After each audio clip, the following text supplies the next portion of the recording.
I'll introduce myself. My name is Michael Dunford. I am the Strategic Marketing Manager for Catalyst, and this is part of our Thought Leadership series. So, welcome to Addressing the Elephant in the Classroom, using a design lens to tackle some of the big issues in K-12 education. So, I'll do a quick intro of Catalyst, just in case you don't know. But if you work in education, your job is not always easy. Your job is hard, actually. It's really hard, and we appreciate everything you do. We just want to be a support partner to you to help you develop the environments where your students, your administration, your teachers can thrive, but we think there's a better way to do it. So we've partnered with organizations like Wenaha Group, a native-owned construction management firm, Artcobell, a furniture manufacturer whose sole purpose is K-12 learning environments, and Miller Knoll, a industry leader in a lot of different furniture types. Herman Miller Knoll, they make fantastic, durable products. So that you can get a holistic approach to a process, to a project that's really thoughtful, that's strategic, that adds a lot of value throughout the entire thing. So rather than thinking we know everything and we can do it all by ourselves, we think it's better to go together.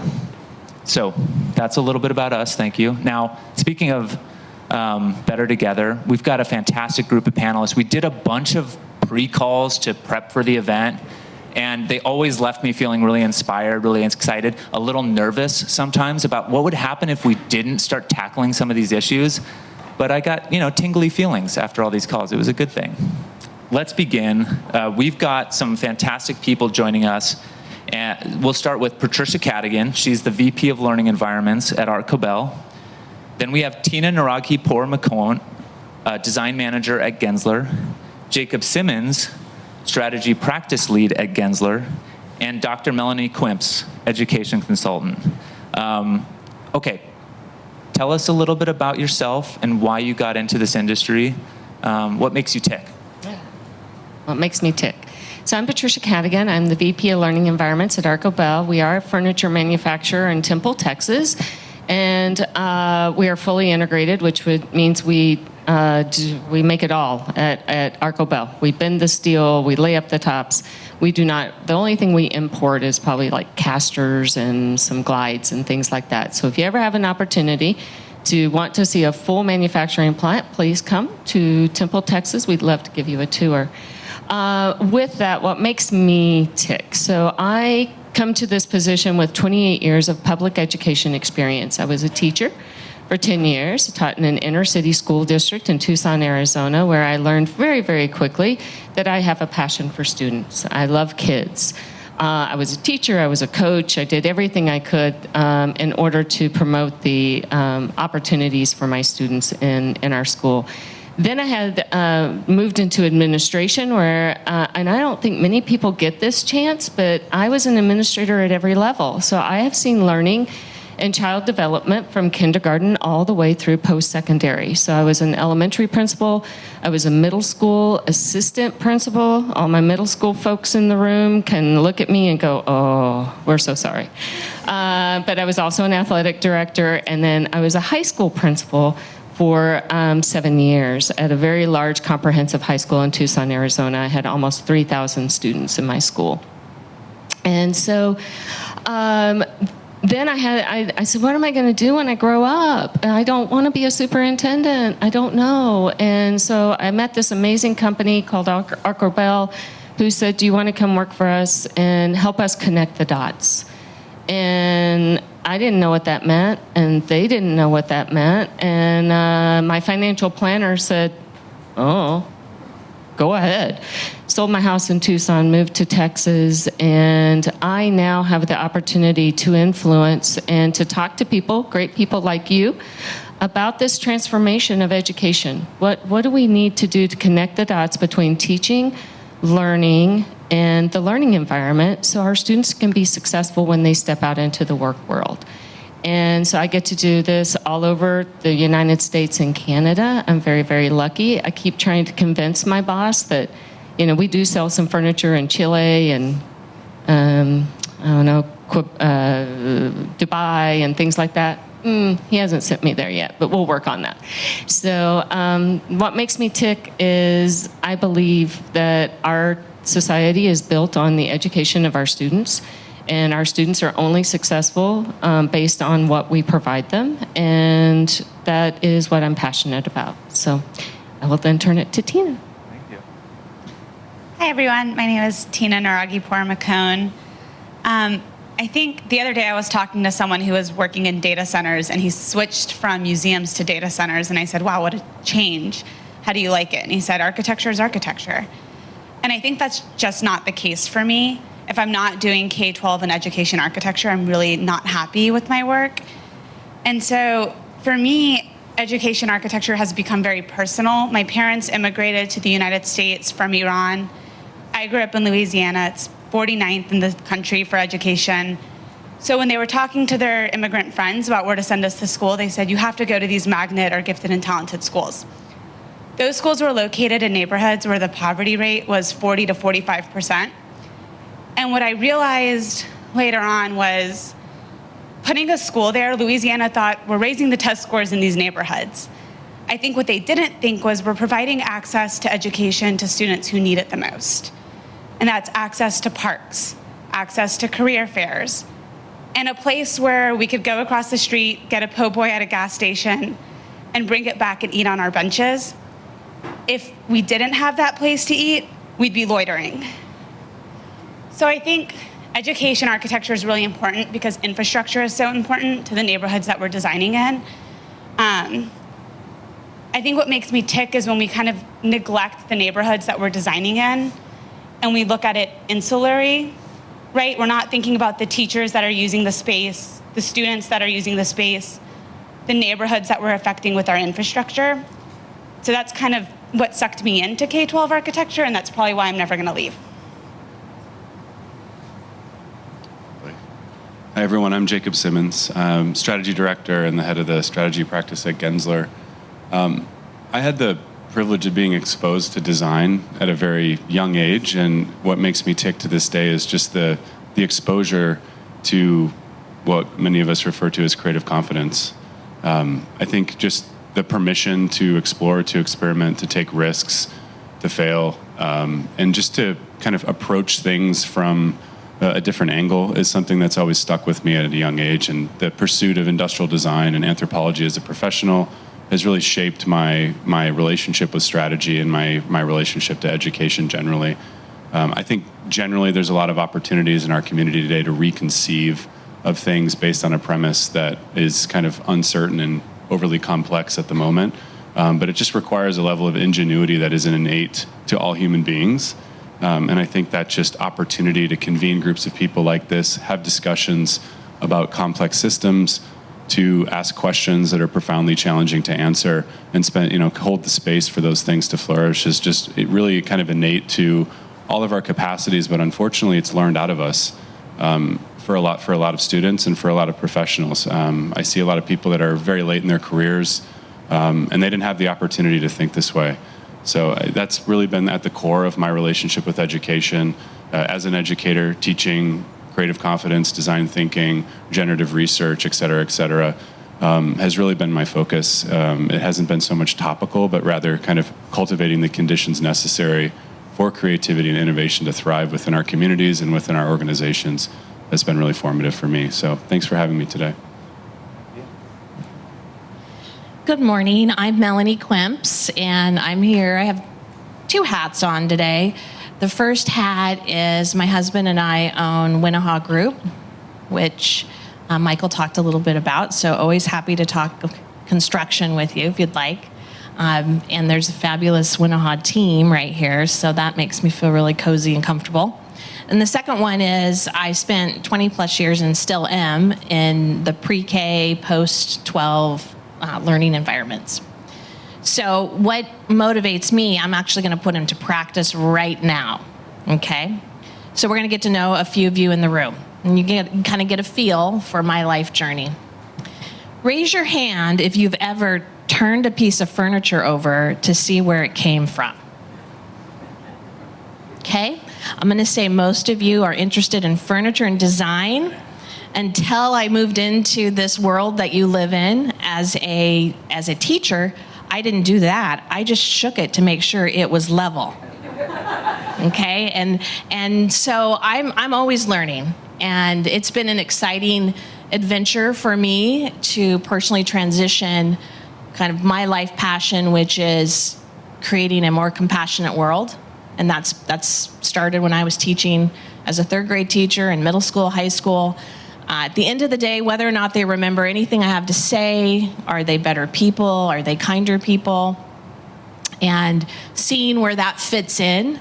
So I'm going to ask you a couple more questions. How many of you chose the spot you're sitting in this morning because it either, you're going to put a 1 up if it was because it looked super cozy and you were ready to kind of nestle in for this panel, or number 2, it met your needs to put all of your supplies that you have, your food, your computer. So 1 if it was just cozy.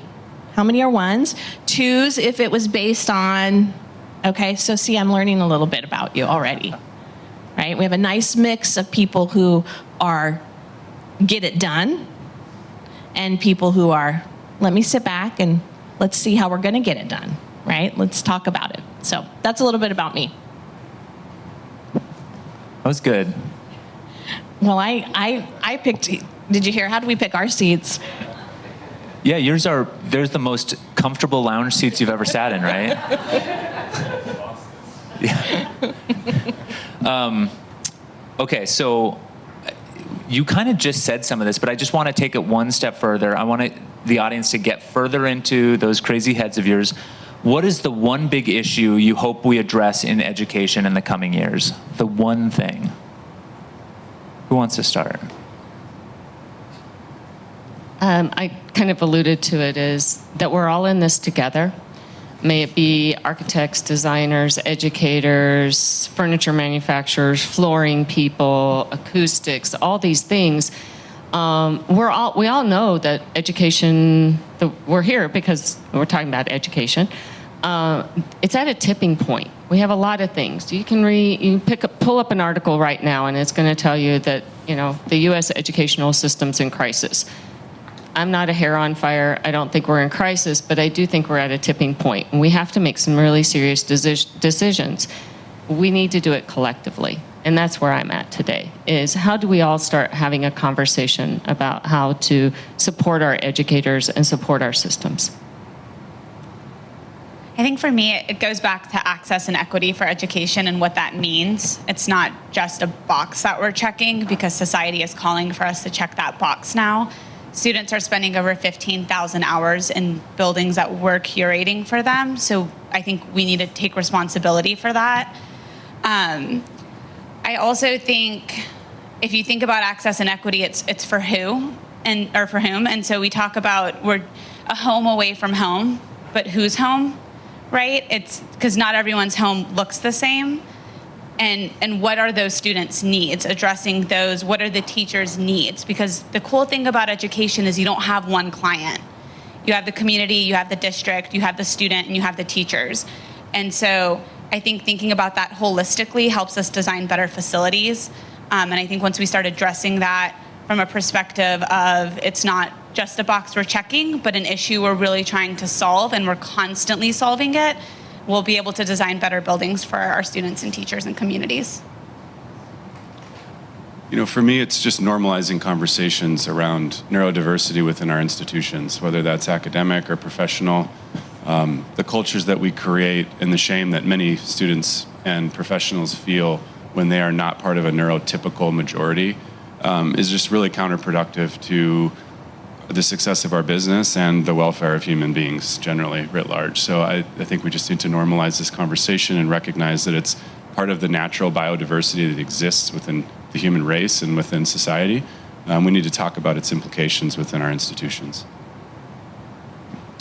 So I think about social constructs. So thinking about when we were in school, when our parents were in school, when our grandparents were in school, now that some of us have kids in school now. We just had our first grandchild 2 weeks ago, so she's going to be in school someday. And I think about what what is happening. Schools, to me, are a reflection of the community, right? They're a mirror of what's happening in the larger community. And as I draw it back to this world of design and thinking about flexible seating like we have here this morning, this is not something my grandma experienced. My grandma didn't experience wearing pants to school. So, just thinking about what's going to be the reflection of the larger community and what's going to be that social construct. Evan, raise your hand, Evan. Evan and I had an opportunity to collect a lot of data for a particular school district. And we got giddy over what it was telling us. And what it was telling us that there was the data we collected from students said that across the board, no matter how a student saw themselves or, what they represented or what their home life was like, or when it came to the schoolhouse, they shared something all in common, which was they all hated going to the bathroom. And every student had a story about that. From I never go, I hold it all day, I go when I get home, to I go, but I'm scared, I go, there's drugs, I go, but I don't know which bathroom to go in. There was all sorts of stories, and there wasn't one student in middle school and high school that didn't reflect back to their elementary years that didn't have that shared experience. And I remember, thank you, Evan, by the way, he's great at collecting data and analyzing it, taking that information back to the school district, and there was just a tension in the room because folks in the school district really weren't sure what this meant. Was this going to be something that restrooms were going to have to change? And if so, how would they navigate this political perception, people's experience, culturally? And I remember that one of the architects from DLR, actually out of Portland, said, I remember something like this 30 years ago. He said, now I've dated myself. He said, 30 years ago, we sat in this room and there was this kind of tension around ADA accommodations. And we all went, well, we're going to have to change furniture. We're going to have to move walls. We're going to have to make walkways bigger. And he said, and now we just do it. We don't even think twice about whether or not this accommodation needs to be made. It is part of our normal set of standards. It's part of our specifications, whether it's furniture or walls. And he brought the level of anxiety in the room down with people who are in a pretty traditional, systemic reflection of society, that, schools were made back in the day for a certain profile person, and that's not who's going to schools today. And he brought the tension down, and he said to the school district, you're paving new ways.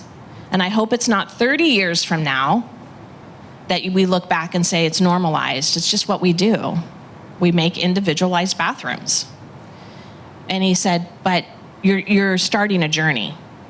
And for this school district, it had consequences, right? It wasn't written in the construction codes. It wasn't financed when they went out for their bond. It was going to be more expensive. But they went back to their core values. So I don't know what the challenges are going to be like in the future, but I've learned, especially over the last several years, that if it's aligned to core values and you keep coming back to that in difficult times, like when the room fills with tension about what to do with restrooms, you're gonna find the right path. I love that. Okay, so I thought of this the other night, and it to me it was like a little spark above my head. I thought it was really cool. This was not on purpose, this was an accident, but this panel does some interesting things. There's some context here, and I wanted to frame you guys before we actually dive in. So Jacob, as a researcher and social scientist, informs the buildings and the spaces that Tina creates. Patricia fills those with all the wonderful tools and things needed and teaches people how to use them. And then Melanie is able to add expertise along any step in the process with your interesting background. So you guys are a really cool panel because you all approach things from a different perspective. And sorry you have to fight for one microphone, but please pass it back and forth liberally. Thank you. So, okay, we don't have as much time as we want, right? We could talk for hours. So let's kind of fire through some of these things, and please interrupt each other and get into some thoughts. Jacob, you said one of the big things you wanted to tackle was neurodiversity. Speak a little bit more about that. How should we be designing environments to support students? Yeah, absolutely. I mean, and you just pointed out the diversity of this group here. We're trying to have an interesting conversation. Let's just start by underpinning the fundamental belief that the success of our organizations, our society, et cetera, is predicated on said diversity, greater than what we can possibly represent in 4 people, of course. But this is just a fundamental belief that we have to ensure that we all carry. And it really begs the question about neurodiversity, which I of course brought up. And I think a natural starting point is to just recognize that there's also kind of a neurotypical condition that exists because it gets a lot of attention. A neurotypical, just generally, folks with cognitive function that looks similar to about 80% of people around them. That's a big portion of the society. It tends to get a lot of attention. We design systems, by and large, for that typical condition. There's, of course, also a lot of conversation around kind of neurodegenerative conditions because it's oftentimes very traumatic, and grief and pain can be very motivating for us. We see things particularly related with time and age, potentially drug use, head trauma, persistent stress, things like dementia occur. That's also kind of very different than I think what we're kind of primarily talking about, which is neurodiversity.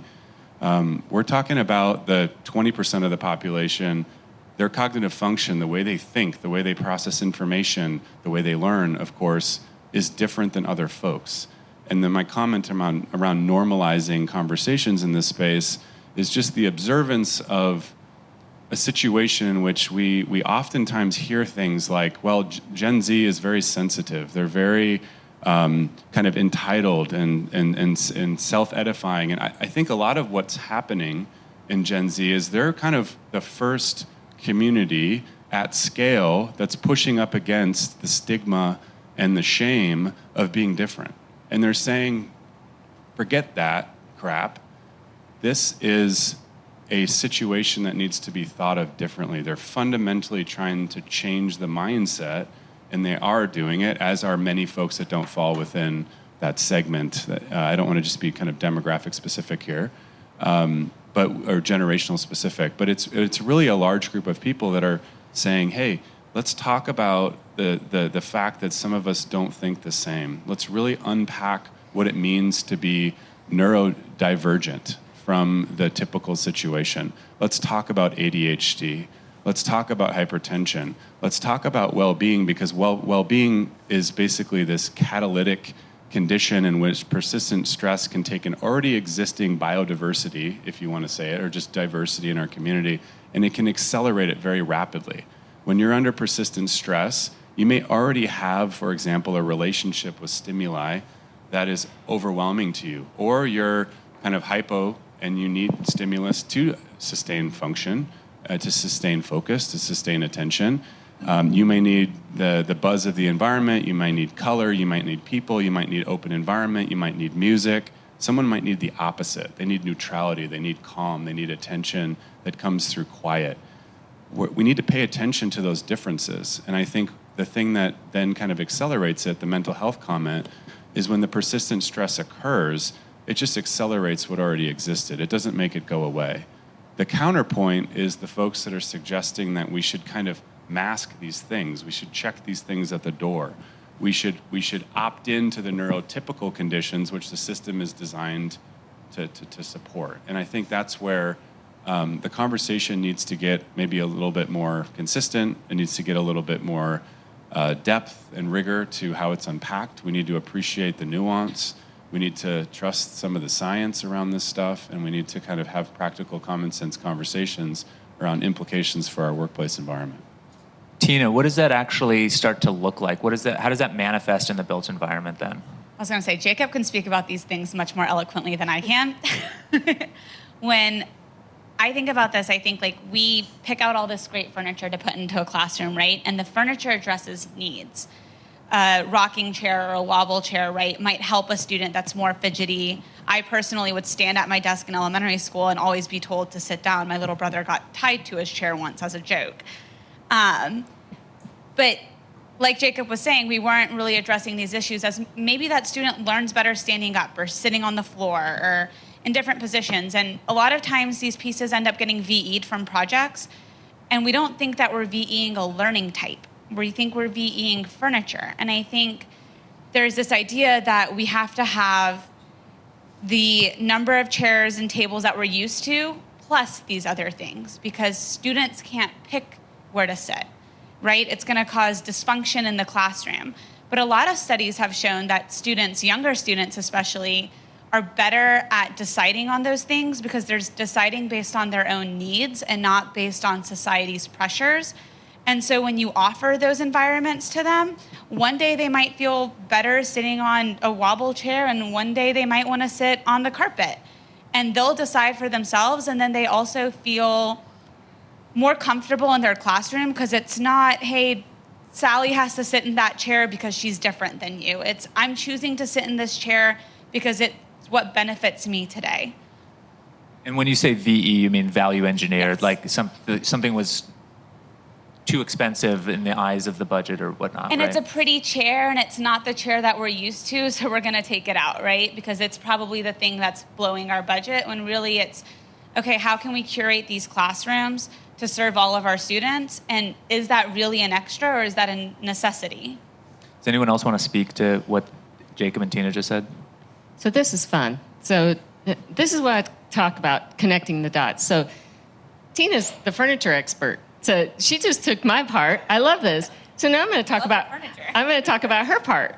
So what's our challenge, and what Jacob is talking about, and what I always saw in the classroom, and we were talking about this, is kind of hitting that 80%, right? We've always done that. It's kind of what we always used to call teaching to the middle, and our furniture always met that, right? We had the desks in rows, and everybody had the same chair, and everybody had the same desk, except for those students that were neurodiverse.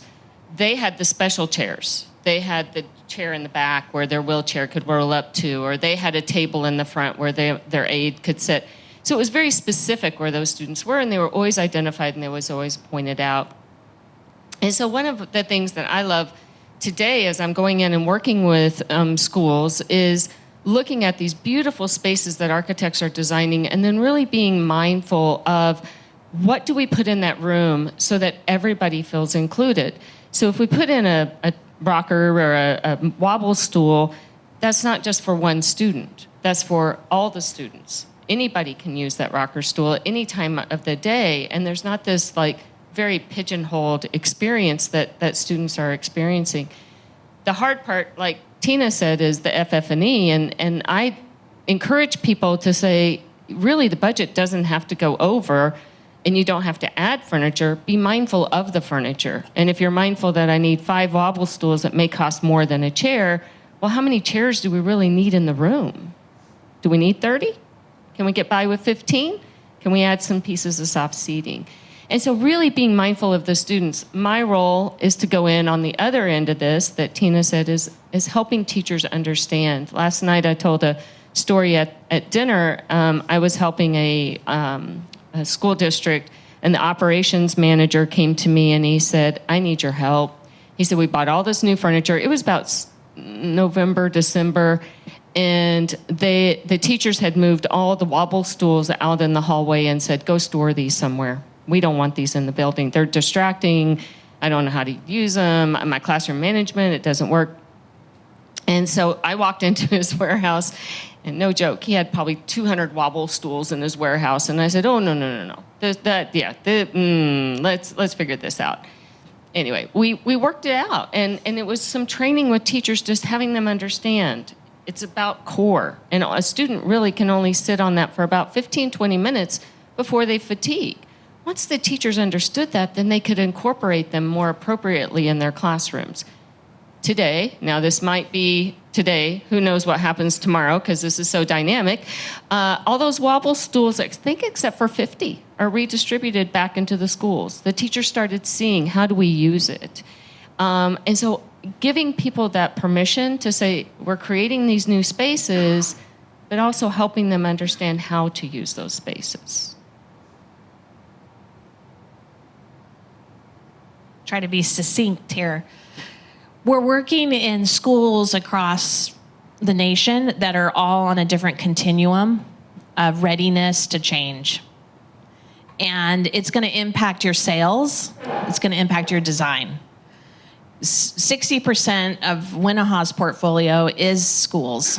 And so we get to work in Washington and Oregon mostly with schools that are on that continuum. And we have project managers that are having to engage and meet the student, meet the client where they're at. Even if it maybe they see something over here with another district that's so much more adaptable, that's building schools for varying abilities and needs.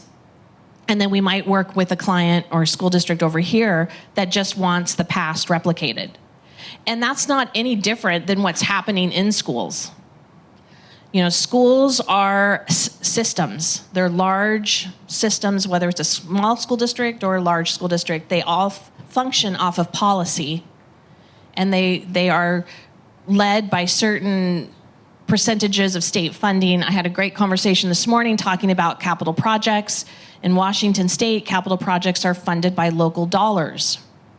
So I'll use Renton School District, for example. When I was in charge of curriculum, I did an audit. And there's, 15 or so elementary schools in Renton.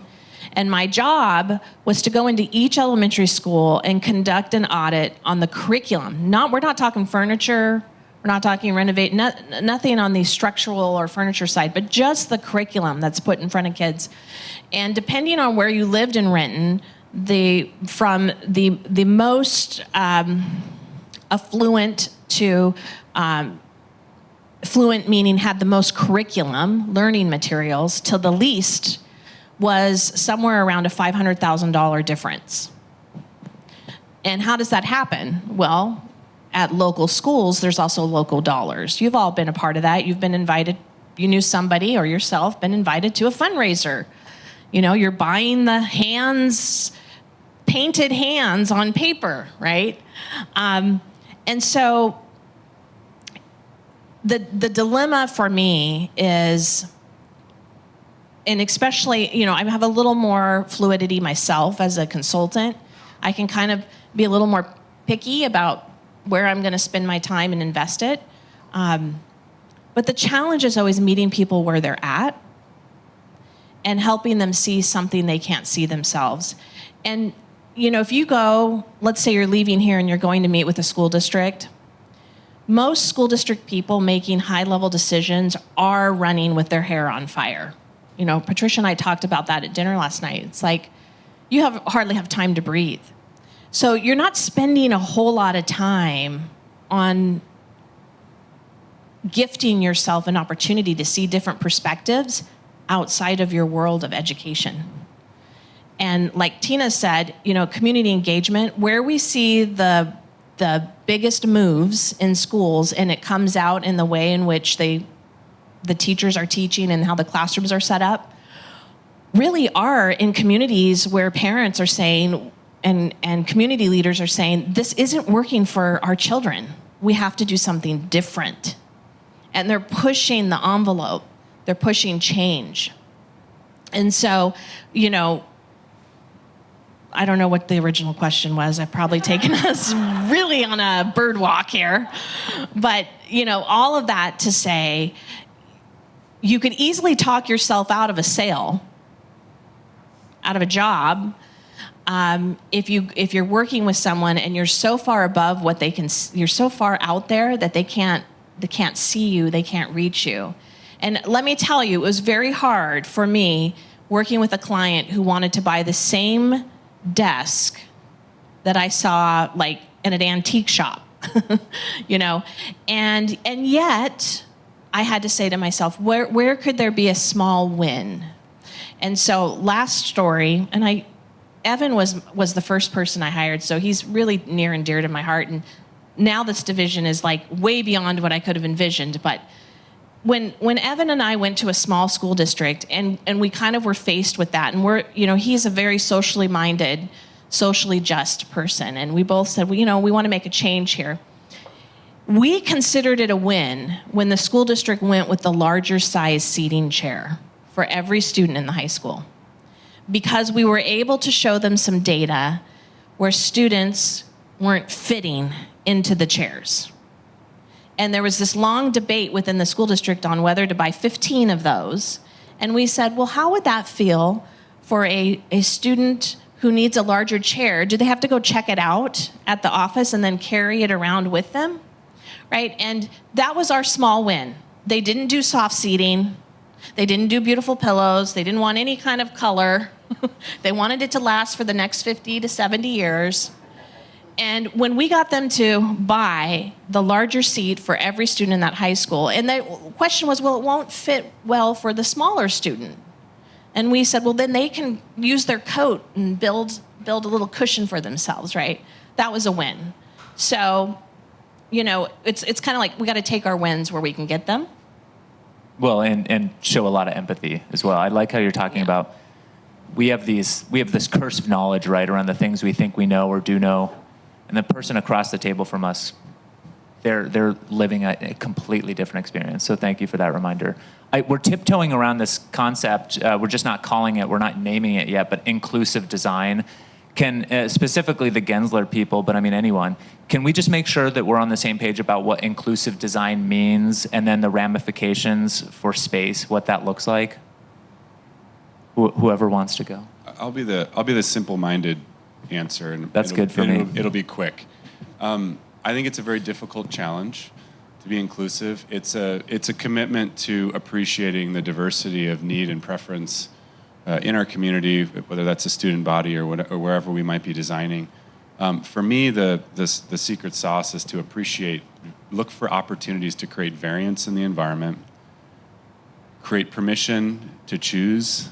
So it's the creation of flexibility and choice, and there's a lot of cultural implications there. And you mentioned the word empathy. It's destigmatizing it in every way possible, whether that's not having the wide chair, just having a chair. Like, that's an example of creating normacy within a space that could otherwise be different. So, I mean, for me, this is strategy to inclusivity, just talking about implications, is opportunities for variance, creating personal choice and control and flexibility, and approaching with empathy so there's no stigma around those choices. I'll be honest, I moved here about a year ago from Texas, and so when I think of inclusivity, it starts with the largely marginalized groups and demographics and the environments that we have kind of put them in as a society, and then it moves on to the broader, well, you have to be inclusive of everyone, right? Like, neurodiversity falls into that category. ADA falls into that category. I worked on a school where a member of the school board had a student who was in special education, and their ed specs required a special education zone separate from the 6th, 7th, and 8th grade pods. And she said, I don't want my kid having to go across the school, because they need extra time on a test and be separated from the rest of their peers. So we looked at, okay, well, how do we start incorporating these classrooms in their pods? Thank you.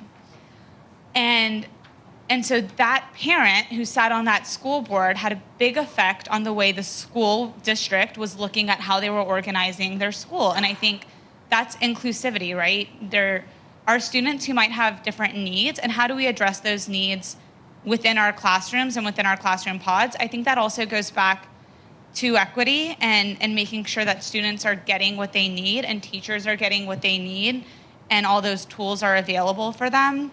So if you take a student who's neurodivergent, in Louisiana, we didn't have separate classrooms for students that were autistic. So if you take an autistic student and they were in grades kindergarten through 12th grade with me, I don't leave 12th grade never interacting with someone, who's autistic before. So when I am in the real world and I experience people who come from different situations and different backgrounds, I have the knowledge of how to interact with them, and I think that's what inclusivity is. It's kind of, again, we're creating these classrooms for our students, and we're curating what they're exposed to, and we want to make sure that we're showing them what exists in our society and not just like what we think they're going to feel safe in. Okay. That helped, thank you. A lot of you, when we've been talking offline, said that well-being is just a huge issue for you. But I mean, that's very broad. So how would we address this issue of well-being in K-12 environments? Melanie?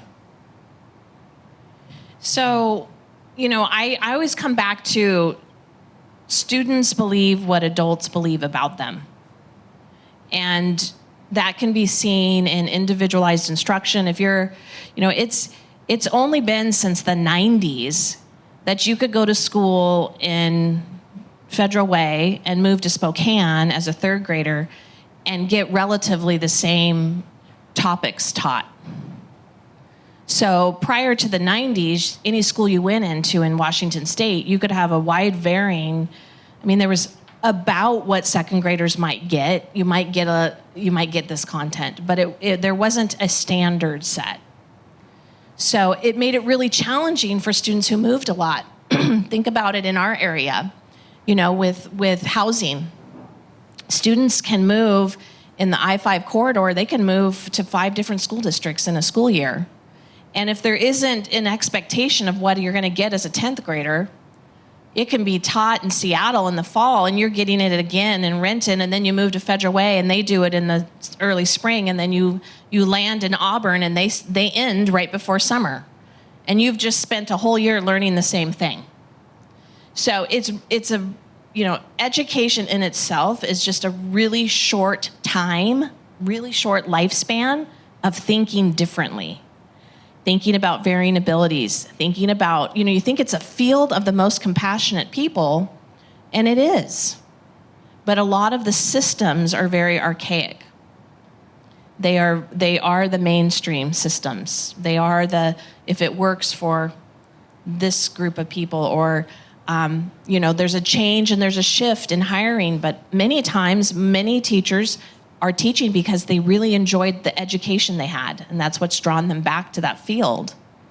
So, you think about your world from your pedagogy, from your training. You've been thinking about adaptability and flexibility and being nimble.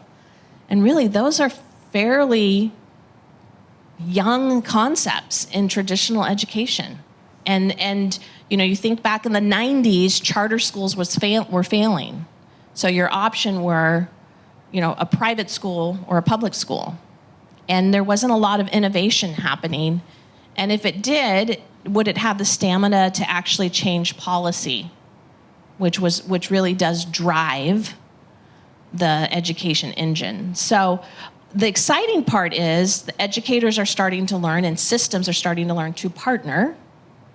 And folks like yourself are being brave and bold, and you're having these conversations, and you're actually helping the people working in the work on the work. And maybe you don't realize it. When you leave, I guarantee you, there's probably been some conversations you've had about anything, really. And after you leave, there's an educator Googling it, wondering, neurodiversity? Oh, yes, okay, I do know what that is, right? Because the system is like a fine-oiled machine, and it takes partners to introduce these new ideas and concepts. I think also our kids are going to these schools for so much of their formidable years, and you have one kid going to a school where there's black mold and staph infection in the locker rooms, and trust me, those schools exist. And then they go play soccer at another school where they have brand new turf fields, and they think, this is what society thinks of me, and this is what society thinks of them. And that is what we are putting in these children's minds until they're adults. And so I think you can provide good infrastructure and good architecture and good design, and it doesn't have to be expensive. And we have to start taking responsibility for kind of bringing schools up together, as opposed to giving one school carpet and marble floors and not addressing the staph infection and black mold in another school. And I'm not trying to shift, but I do want to cover a couple other things. These are all great points. You've told me some great stories, though, offline, Patricia, and I just want to make sure they hear them. But one of your superpowers is to come in and completely redo a learning environment, but actually show people how to use it and educate people. What are some of the things you've learned about traveling the country, and what stories can you share with us? So when I moved to Artcobell and was part of this and working with designers, and like I said, I travel and I would go see a school being installed, and then 2 months later I'd go back and I'd see that furniture was being moved out, or teachers were just trying to reconfigure their rooms into the tools they'd had before. And like Jacob says, is I had to sit back and I had to ask the question, what's going on? Like what's happening? And realize that there's this disconnect. And I try to equate it when I talk to folks, and I'm like, so you go to work. Now, that's a whole nother conversation, and Michael, I don't know if we're going to get there today, about the world of work is changing, right? But just say, let's play a little game that I went to work every day, and I had an office, and I had a desk, and I had a pencil drawer, and I had a computer, and I had a phone, and I had all these things, and my systems were in place. Parent come in to meet with me, I knew where the parent would sit. And I talked to that parent. If a student came in, I dealt with them on discipline. I know where they would sit. And I started thinking about what would happen if someone just came in and cleared out my office and brought me a whole nother set of tools. How long would it take me to adapt to that environment? And that's when I started realizing that we were working with teachers that had 15, 20 years of experience, that were probably really good teachers, that were making effective gains with their students and probably really liked their students really liked them. But we were creating these new environments that we all believe is right. It supports our diverse students. It promotes inclusion. It gives them choice and all these different things. We were missing the link that these 20-year vets were kind of feeling like that we didn't value them. That, hey, we're going to come in and take away all your tools that you're used for classroom management, content creation, how we do things, and we're going to give you a whole new set of tools, but we're not going to teach you how to use those tools. Yeah. Yeah. So anyway, that was the disconnect, and so I've been working with schools on how to help your teachers, and it's usually, as Melanie says, heat of the moment, right? When do we hire teachers sometimes for a new building? 2 days before the building opens, right? We're in a hurry. We don't get that FTE until July, and that building opens in August. Half the time, we don't even know the teachers that are going to fill those spaces. So what do we do? So those are some of the things that I see, and the other movement that I talked a little bit with Michael yesterday, and I don't want to hog the mic, but this one is what I see that's really happening in our schools is they want change. You walk into classrooms, and I see they're bringing in the couch that their neighbor had on the stoop to be disposed of, right? They've got wobble stools or something from some that's not school furniture manufacturers, and I'm not saying it's a bad thing, but sometimes they're just not durable enough to have in a classroom. But they're bringing things in to create these environments that we're talking about that's so critical for schools. And I shared with Michael yesterday, I had a superintendent I was working with in Chicago, shout out Kirby 140, want to do that really quick. And the superintendent walked into a classroom, and there was a tire in the middle of the floor, in the middle of this classroom. Brand new superintendent. And he said, I didn't know what to do. He goes, it was a tire, and it was painted fluorescent green. And he was like, I just was not okay with that my community would see that. It was dirty. Would the kids get hurt? He had all these questions about this green tire. But as he continued to go into the classroom, every time he walked in there was a kid sitting in that tire. They were engaged. They were working. They were involved in their education. And he then stepped back and said, maybe I'm missing the point. I'm not asking the right connection or the right questions. He started a movement in his district called flexible seating. That's what they term it. And it's been going on for 5 years, and he does pilot classrooms where teachers can choose their furniture. And then I go in and do professional development for them. it's really interesting because, and it's in existing schools, so there's no renovation, there's no new buildings, there's no adaptation. They still have the old casework in there, and we're making it work. And that's not what it's about, right? It's recreating environments for these students so that every child feels included. And then what happens is the shift in the teachers. I start seeing some teachers who said, I can't accommodate for this certain student to be in my classroom. Maybe they're autistic. I can't accommodate for them. Now, the conversation is, I can accommodate for them because I have great stuff in my room that allows me to, bring that student into my class. So there's starting to be these shifts that are occurring. And so those are some of the things that I see as I travel across the country, and is so powerful and exciting, and that I would love to blast across the world. But those are the things, those nuggets that we need to take, and we need to continue to move forward and push those ideas. Okay. I like that. I like the big tire. I want to see a picture of that. In my head, there's spiders living in there. That's a little concerning, but that's okay. We briefly, because especially two people in the audience mentioned technology. They wanted to hear about the evolving technologies in the classroom, what that means. That's a big thing to cover. But what are some of your high-level thoughts on how technology is affecting the evolving learning environment? I'll just say flexibility. We have to create classrooms that can evolve with the technology. So a robotics lab today is not going to house the same equipment as it is tomorrow. So it's less about what technology today we're putting in the spaces, and how can we create spaces that are flexible enough to change with the classrooms, because they're not building a new classroom every 5 years. An iPhone comes out every 6 months now. They're not putting in new TVs every year, but every 3 years, if they want to do a small technology refresh, they have to have the infrastructure and the rooms that can support it. It just took me back to 2006. Seems like forever ago. I saw this email. We did have email back then, and it came from the director of technology at the school district, and it was a grant. And if you got it, it was with Hewlett-Packard and the International Society for Technology Education. And so I decided I was going to apply. I mean, it came from the district. It must be approved, right? I later found out that's not really, they hadn't read it.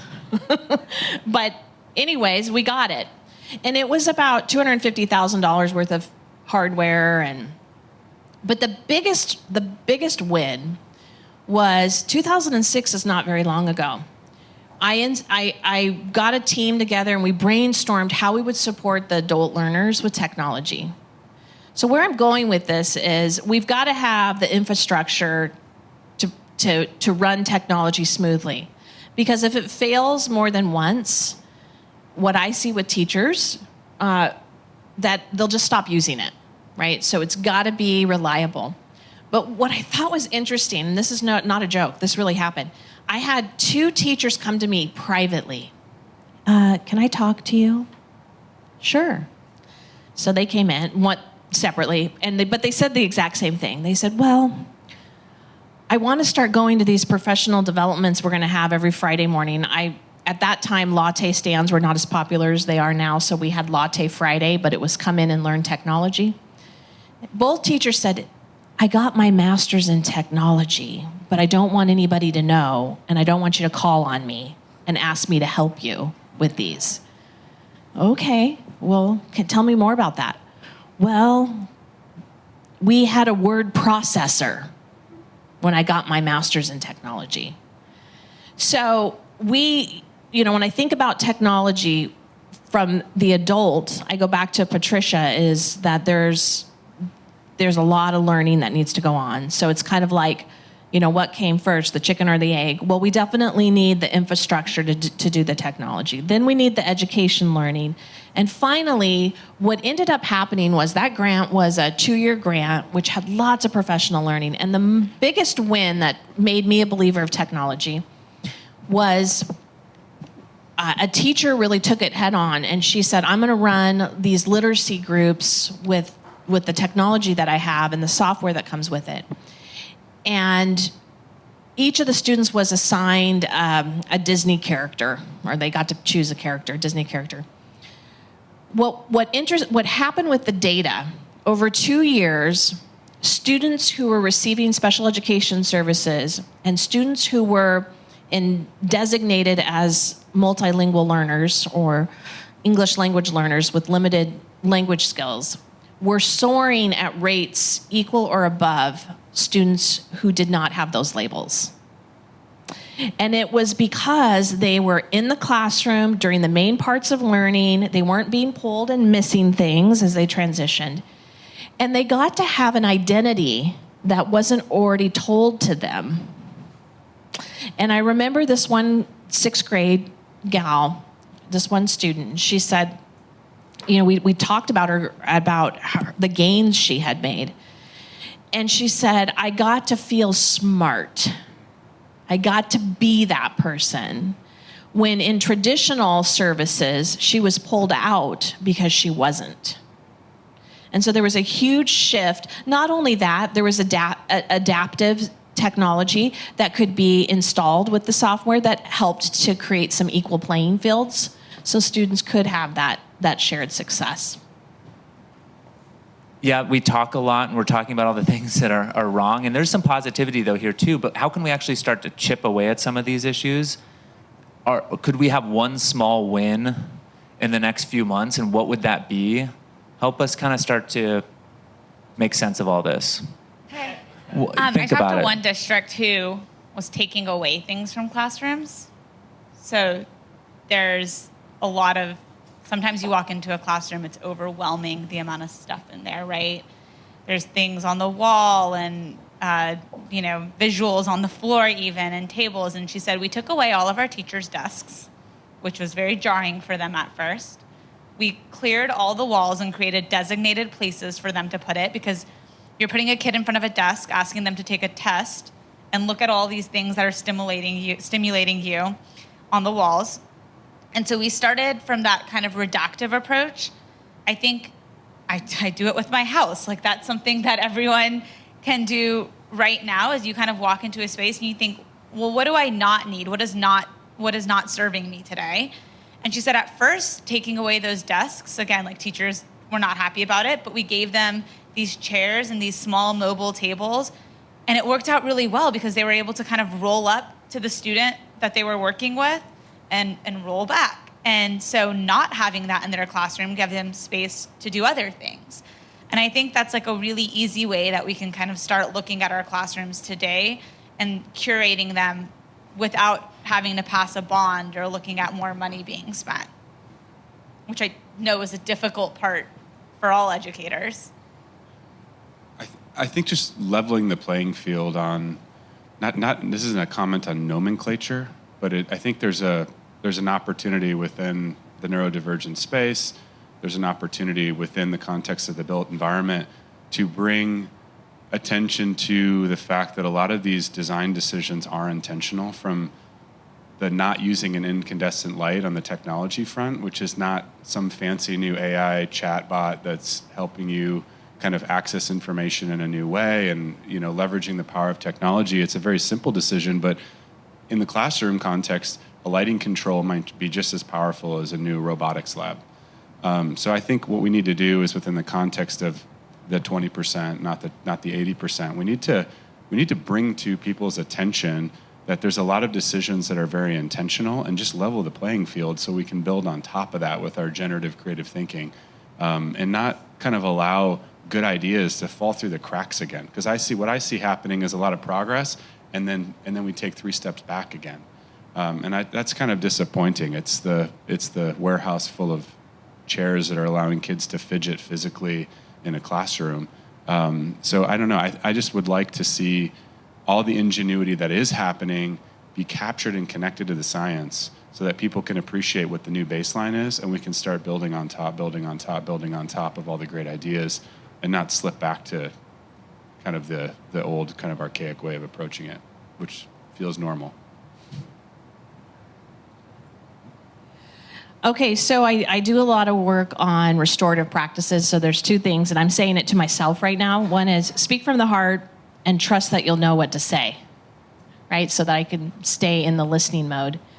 So I'm going to do that. I think the celebration that I see with all of you and your brilliance and your creativity and your insight is to stay visionary.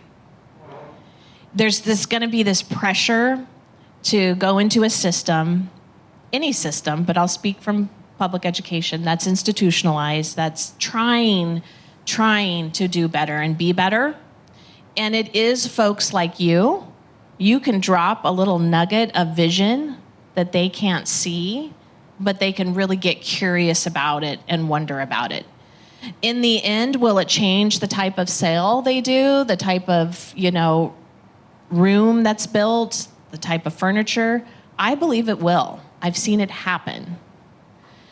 The fear of not saying anything is that we'll never see the new of what's to come.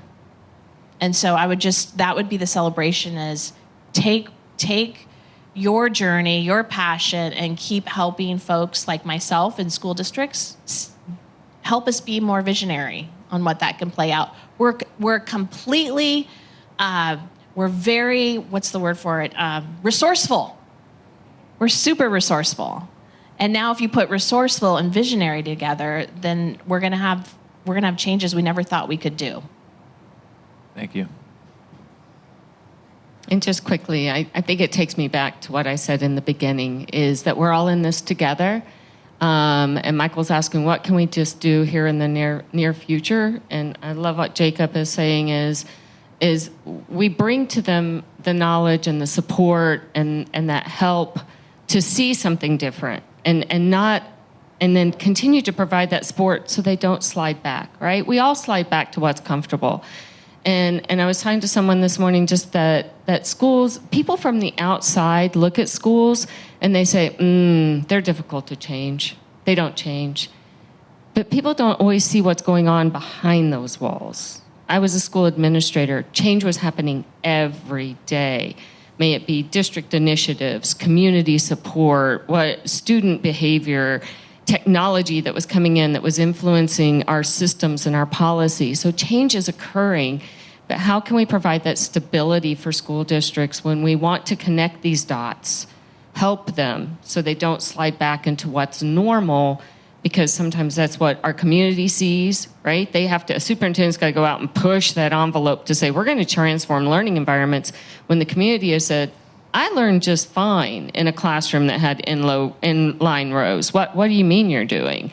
So how can we help them? How can we support them to not slide back into what's easy and continue? I love the fact, ask those questions, what Melanie's saying. How do we ask the questions? How do we support them and give them little nuggets of knowledge to continue to move forward? Thank you so much for coming to our new showroom. It's a work in progress, but it looks awesome. It's, we moved it around today, and I think it took on a new life. And then if you have questions for us, please come and chat. And that's it. Thank you, panelists. You did fantastic. A well-deserved round of applause.